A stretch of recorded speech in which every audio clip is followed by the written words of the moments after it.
काल लागला दादागिरी, दडपशाही, तानाशाही आणि झुंडशाहीला गाडून या मोहोळच्या मायबाप जनतेनं राजन पाटलाचा पराभव करून मला 31,000 मतानं महाराष्ट्राच्या विधानसभेत आमदार म्हणून निवडून पाठवलं. त्याच्यामध्ये कुरुलकरांचा सिंहाचा वाटा होता. जवळजवळ 1100 मताचं दान माझ्या झोळीमध्ये या कुरुलकरांनी दिलं. त्याबद्दल कुरुलकरांचं ह्याच जन्मात नाही तर 7 जन्मात सुद्धा तुमचे उपकार कधी विसरू शकणार नाही. मी आमदार होऊन 1 वर्ष झालं. अनगरला गेलेलं अप्पर तहसील कार्यालय ताबडतोब बांधलं. ह्याची गळती कशी दादा सुरू झाली बघा. माझा पायगुण किती चांगला आहे बघा. पहिला आमदार झालो. यांची 40 वर्षाची आमदारकी आपल्या म्हणजे जनतेने दिली, मी थोडी दिली. 31,000चं दान म्हणजे माझ्या या मायबाप जनतेने दिलं. जे दादागिरीला, दडपशाहीला, तानाशाहीला आणि झुंडशाहीला वैतागलेली होती, जिथं आमच्या आया बहिणी सुरक्षित नव्हत्या. आणि पुसलेल्या जनतेनं माझ्यासारखा टांगावलेचा मुलगा महाराष्ट्राच्या विधानसभेत पाठवला. नंतर आपलं अनगरला गेलेलं अप्पर तहसील कार्यालय आपण पुन्हा मोहोळला आणून ठेवलं. मोहोळ नगरपालिकेची निवडणूक लागली. मोहोळ नगरपालिकेच्या निवडणुकीमध्ये सारी ताकद पणाला लावली. ती पालकमंत्री तर गल्ली बोळात फिरत होता. मोहोळमध्ये मी बाळासाहेब ठाकरेचा कडवट शिवसैनिक आहे. 36 वर्ष शिवसेनेत काम केलं. मी फक्त एकनाथ शिंदे साहेबांची 1 सभा घेतली. शिंदे साहेबांची सभा झाली आणि शिंदे साहेबांनी सांगितलं की पंडित देशमुखच्या हत्येच्या प्रकरणामध्ये तुम्हाला माफी नाही. आणि आज विखे तू इथं आलेला आहे. ही निवडणूक झाली की काय यांची हालत करतो फक्त बघ. मोहोळची नगरपालिका आपण जिंकली. मोहोळची विधानसभा आपण जिंकली. आणि दक्षिण भागाचा विकास जर बघितला तो उमेश दादा, मी गावागावाला भेटी देत असताना गावाला साध्या रस्त्याला डांबर लागलं नाही. डांबर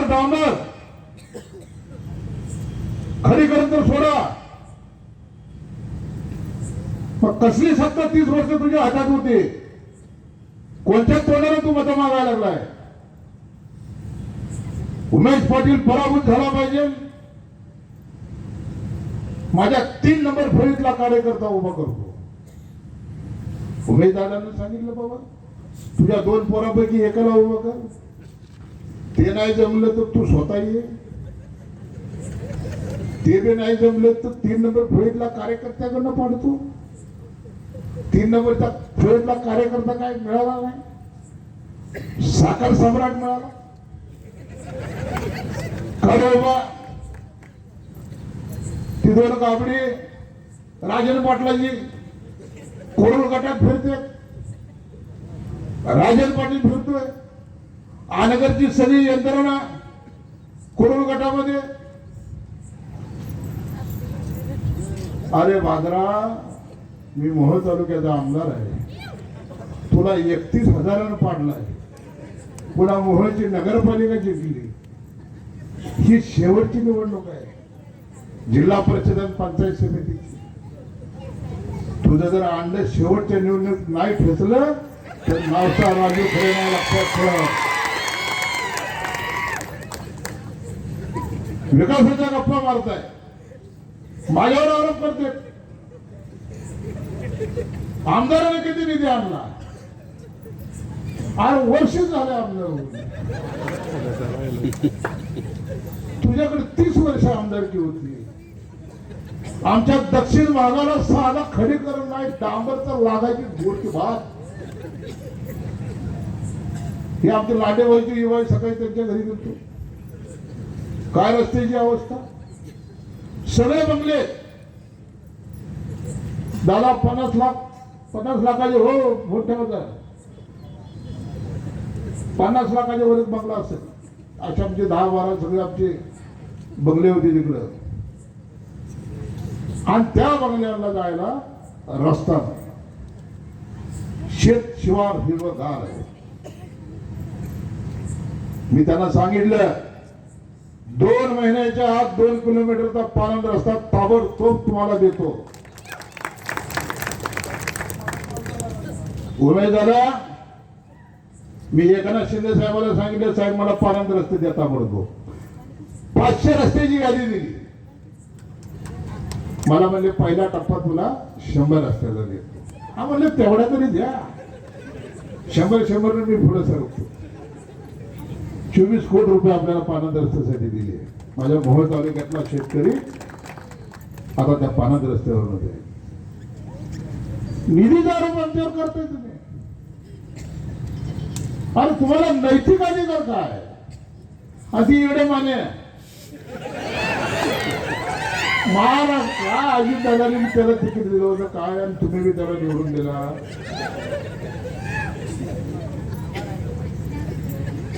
असा लबाड माणूस बघितला नाही.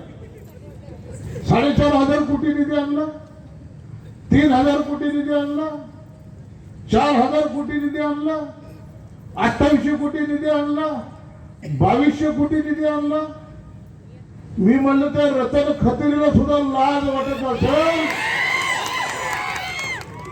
की मी मटक्याचा एवढा मोठा बुकीचा मालक कशासाठी झालो. ही माझ्या पुढचा निघाला. बांधवांनो, मी 3 दिवस कुरुल मध्ये फिरत असताना त्या कुरुलच्या सभेतनं मी आपल्याला मायबाप जनतेला आव्हान करतो. जिल्हा परिषद पंचायत समितीची निवडणूक आहे. आमच्या समोर दुःख मोठं आहे. अजितदादाचं दुःख 3 दिवस मी बी बारामतीला होतो, दादाही बारामतीला होतो. परंतु जी मतं मागायला तुमच्याकडे येत आहे त्या राजन पाटलाला माझा प्रश्न आहे. तुला 30 वर्ष आमदारकी अजितदादाने दिली. तुला नगरला सहकारी साखर कारखाना अजितदादाने दिला. तुला नक्षत्राचा दारूचा कारखाना अजितदादाने दिला. तुला शाळा कॉलेज अनगर मधले अजितदादाने दिलं. अनगरची ग्रामपंचायत होती ती सुद्धा नगर पंचायत करून अजितदादाने दिली. तू जुन्या वाड्यात राहत होता, आता 100 कोटीच्या बंगल्यात राहतो. तो बंगला सुद्धा अजितदादाच्या पुण्याईनं. सोलापूरला घेतलेलं 5 स्टार हॉटेल 150 कोटीचं अजितदादाच्या पुण्याईनं. पाक नरखेड मध्ये बी घाटण्यामध्ये बी घुसल्या दादा बघल तिकडे जमिनीत घेतलेल्या. त्या सगळ्या जमिनी अजितदादाच्या पुण्याईनं. आणि कुरुलच्या मायबाप जनतेला मी विचारतो की नरखेड मध्ये सभा झाली, तो पालकमंत्री गोरे आला होता. फटाक्याची आतिषबाजी बोलीत अशा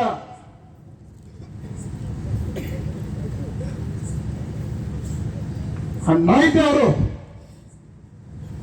म्हणजे ज्या पवार परिवारानं हे सारं वैभव तुम्हाला दिलं, त्यांना जाऊन आज 3-4 दिवस झाले नाही. त्या दादाचं घड्याळ तालुक्यातनं हातभार करण्याचं काम हा राजन पाटील आणि त्याची ती 2 गाबडी आणि ती येडे माने. कुरुलच्या जनतेला एवढंच मी सांगतो, 100 वर्षात पूर आला नाही असा पूर आला. त्या शेवटच्या गावापासून नरकेच्या पुढे वाळूज देगावच्या पुढे जाधववाडीपासून ते शेवटचं शिंगोलीपर्यंत पुरामध्ये मी आमदार म्हणून फिरत होतो. उमेदवार माझ्या बरोबर होते. एक गाव ठेवलं नाही. गावाला वेळ मिळाला होता. पंढरपूरला मोठी आणल्या 200-300 लोक गावाच्या बाहेर काढण्याचं काम करत होतो. लोकांना अन्नदान देण्याचं काम करत होतो. लोकांना राशन पाणी देण्याचं काम करत होतो. ज्या वेळेला शासनानं माझी बायको सुद्धा या भागामध्ये या 10-12 गावामध्ये 10-12 दिवस माझ्या शेतकऱ्याच्या दुःखामध्ये काय त्याला जेवण देणं, त्याला फळ नवरात्र चालू होतं, त्याला नवरात्राच्या आमच्या आया बहिणीला फळ देणं, 10 दिवसाचं राशन देणं, जनावराला कडवा कोटी देणं. आणि त्यावेळेला कलेक्टरने 5 गावं आपली 5 मंडळं पूरग्रस्त म्हणून जाहीर केली. मोहोळ तालुक्यात 9 मंडळं, 5 मंडळं केल्यानंतर हे आपलं कुरुल सहित आपलं वाघोली मंडळात पूर्ण येतं. अण्णा बरोबर 4 मंडळामध्ये गुडघे इतकं पाणी होतं. कलेक्टरला फोन केला. म्हणलं कलेक्टर साहेब, आपण माझ्या तालुक्यातली 9 मंडळापैकी 5च मंडळं मंजूर केली, 4 मंडळं तुम्ही मंजूर केली नाहीत. ते म्हणले पूरग्रस्ताचा निकष मध्ये ती बसत नाही, त्यामुळे 5च केली, 4 करता येणार नाही. रात्रीच मुंबई गाठली. उमेदवाराला बरोबर घेतलं. सकाळी 8:30 वाजता अजितदादांना भेटलो. मला आपण लांबोटीच्या पूर परिस्थितीची पाहणी करत असताना मला आमदार म्हणून तुम्ही बरोबर घेतलं. तुम्ही प्रशासनाला सांगितलं की सर सकट पंचनामे करा. तुम्ही गेल्यानंतर 2 दिवसांनी फक्त 5 मंडळं मंजूर पूरग्रस्त झाली आणि 4 मंडळं आमची घेतली नाहीत. दादा, या 4 मंडळामध्ये गुडघे इतकं पाणी, सारी पिकं शेतकऱ्याची गेलेली आहेत. सोयाबीन असेल, ऊस असेल, मका असेल, आणि आता कमीत कमी 3-4 महिने वापसा येणार नाही. आणि वापसा जरी आला तर दादा कमीत कमी पुढचं वर्ष जरी गेलं तर आमचा शेतकरी उभा राहणार नाही. त्यामुळे या तालुक्याचा आमदार म्हणून मी तुम्हाला हात जोडून विनंती करतो की ही 4 मंडळं कसल्याही परिस्थितीत तुम्ही मंजूर करा. अजित दादाने कलेक्टरला फोन लावला. कुमार आशीर्वाद सोलापूरचे कलेक्टर, त्यांना सांगितलं 5-5 लाख लोक निवडून देतात आमदारांना. आमदार माझ्याकडे सांगतात की गुडघे इतकं पाणी येतं 4 मंडळामध्ये, मग ती का मंजूर केली नाही तुम्ही? त्यांनी सांगितलं की पूर परिस्थितीमध्ये ती गावं येत नाही. अतिवृष्टीमध्ये जर ती गावं आपल्याला घ्यायची असतील तर दादा त्याला कॅबिनेटची मंजुरी लागेल. तुम्ही कॅबिनेटची मंजुरी द्या, मी ताबडतोब, आणि तिथूनच आदेश काढावे लागतात म्हणजे. त्याच दिवशी दुपारी 3:30 वाजता कॅबिनेट मंत्रिमंडळाची बैठक होती. मी दादांना सांगितलं की दादा काही करा पण ह्या 4 मंडळाला पैसे मिळाले पाहिजे. उभा शेतकरी आमचा संपलेला आहे. दादाने प्रियला तो कागद दिला, माझं लेटर दिलं, आणि त्याला सांगितलं की त्या कॅबिनेटच्या नोट मध्ये म्हणले हे सगळ्यात वर ठेव म्हणले, मी कॅबिनेट मध्ये चर्चा करतो. बांधवांनो, आज अजित दादांचे उपकार मी विसरू शकणार नाही. त्या 4 मंडळाला कॅबिनेट मध्ये अतिवृष्टी म्हणून मंजूर केली. दुसऱ्या दिवशी सकाळी 11 वाजता शासन आदेश काढला, आणि शासन आदेश काढल्यानंतर ना तलाठी सर्कल हे आपल्या 40-42 गावामध्ये पंचनामा करायला सुरू झालं. अण्णा पाटील, तुमच्या गावात किती पैसे आले? 10 कोटी रुपये आले. 16 मध्ये विचारलं मी आता सभेत, बोले आम्हाला 4 कोटी आले. म्हणजे या 40 गावामध्ये वागवलेल्या सकाळ मग सभेला गेलो होतो 3 कोटी. अरे शेतकऱ्यांसाठी हा लढणारा आमदार आहे.